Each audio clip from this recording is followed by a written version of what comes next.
Fiascos como el convenio en Bio-Merck, en el que el país recibía a cambio de cientos de miles de especies, menos que la cantidad del salario mensual de su director ejecutivo, fueron abandonados como modelo de protección a favor de un convenio internacional de biodiversidad, llamado Convenio Internacional sobre Diversidad Biológica, firmado en Río de Janeiro en 1992, que vino a crear un marco más regulado de extracción y compensaciones.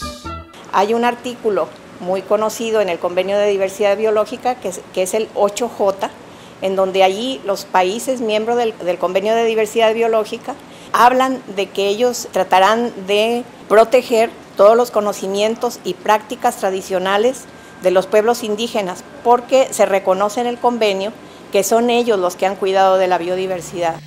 Es bueno aclarar que Costa Rica no solo se suscribió al Convenio de Río, sino que se convirtió en quizás el único país en el mundo que creó una ley que hizo realidad de una sola vez todos los compromisos adquiridos en ese convenio. Esta ley única en su tipo es la Ley de Biodiversidad, creada en 1998. Una de las personas que más luchó para su materialización fue la doctora Silvia Rodríguez, quien formó parte de una comisión especial mixta para crear la ley. A partir del Convenio de Diversidad Biológica y específicamente con la Ley de Biodiversidad, ya Costa Rica norma el ingreso de ese bioprospector. Ya no puede ser cualquiera que llega a llevarse lo que sea. La Ley de Biodiversidad fue realmente un ejemplo único a nivel global, digno de un país que había orientado su perfil internacional como un promotor de la conservación y el turismo ecológico. Pero no pasaron 10 años antes de que las grandes compañías contragolpearan.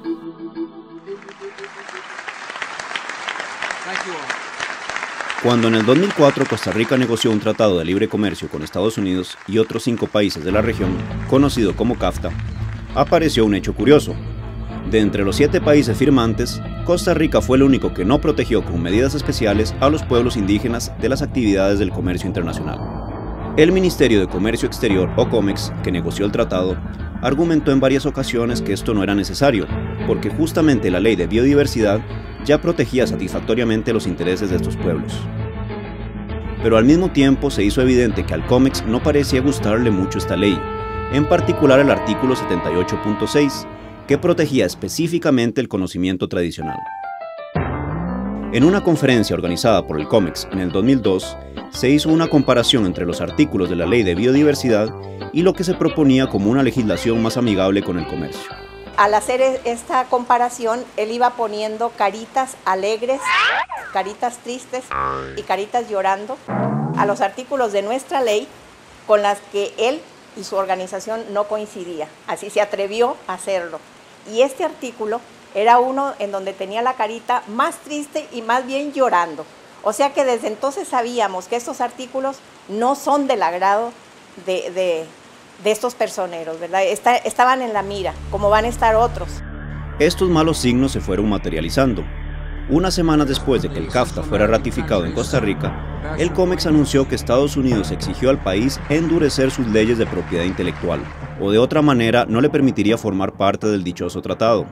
Uno de estos cambios consistía en aprobar una nueva ley sobre variados temas de propiedad intelectual, que se terminó conociendo como la Ley Escobar. La Ley Escobar reformaba la Ley de Biodiversidad al permitir excepciones a la protección del conocimiento tradicional. Mientras que la Ley de Biodiversidad protegía de manera absoluta el conocimiento tradicional, con la Ley Escobar este conocimiento solo se protegería si las culturas indígenas lograban cumplir unos requisitos verdaderamente absurdos. Por ejemplo, les exigía a los indígenas que sus conocimientos fueran parte del estado de la técnica, o sea, que hubieran publicado en medios científicamente validados sus conocimientos, a pesar de que los pueblos autóctonos de Costa Rica transmiten su saber de manera oral, en una lengua que no entiende casi ningún costarricense. Para ver qué significaban estos cambios, decidimos ir directamente al COMEX, en donde nos recibieron efusivos al ver que venía un equipo de la Universidad de Costa Rica. Allí nos atendió Amparo Pacheco, viceministra del Ministerio de Comercio Exterior, y nos dijo que la Ley de Biodiversidad en realidad no se había cambiado. Esta era una aclaración de algo que decía lo mismo, es decir, ¿qué es lo que dice el artículo? Los conocimientos tradicionales están excluidos de la protección de los derechos de propiedad intelectual a través de patentes. Entonces, lo que se hacía era una aclaración. Los conocimientos tradicionales están excluidos, pero si esos conocimientos tradicionales dejan de ser conocimientos tradicionales en la medida en que sufren un proceso de investigación, de inversión de muchos años y sale un producto nuevo que tiene que cumplir con la característica de novedad desde varios puntos de vista que establecido en la legislación internacional, entonces ahí sí pueden ser objeto de patentes. Entonces era una manera de seguir diciendo lo mismo, solo que más claro. Semejante juego de palabras no era digno de crédito, pues más que una simple aclaración para defender la innovación científica, la ley Escobar les hacía imposible a los indígenas demostrar que cualquier conocimiento tradicional era suyo y no de una compañía que llegara a patentarlo. Otro ataque de la ley Escobar al conocimiento tradicional es que limitaba la protección del conocimiento indígena solo en el tema de patentes, cuando la ley de biodiversidad original aplicaba esta protección a muchas otras formas de propiedad intelectual. El aspecto más desagradable de todo esto es que el COMEX había utilizado la ley de biodiversidad para supuestamente garantizar la protección de los intereses indígenas en el CAFTA, y una vez que se aprobara este tratado, no tenía ningún empacho en mutilar aquella ley a su antojo. Todo adquirió un carácter escandaloso cuando un conocido diario destapó que la diputada independiente Andrea Morales, quien coordinaba aspectos de la ley Escobar, había rechazado un dictamen del Registro Nacional, que había considerado inaceptables las reformas propuestas a la ley de biodiversidad en la ley Escobar. Para empeorar las cosas, la señorita Morales pidió una segunda opinión a un funcionario administrativo del registro. Por desgracia, este especialista resultó no ser otro que Luis Pal, representante legal de grandes farmacéuticas de Estados Unidos en el país. Este señor Luis Pal no es un representante de la sociedad costarricense.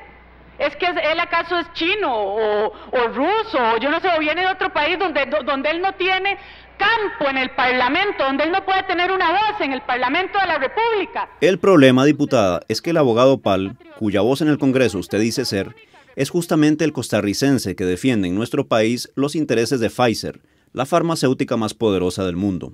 Me parece que no debemos caer en una cacería de brujas. Trabajar para una empresa extranjera no es ningún delito. Peor aún, el señor Pal era nada más y nada menos que el esposo de la exjefa del partido oficialista en el Congreso y líder de la mayoría de diputados a favor del CAFTA, doña Maya Antillón. No vengan a jugar de angelitos.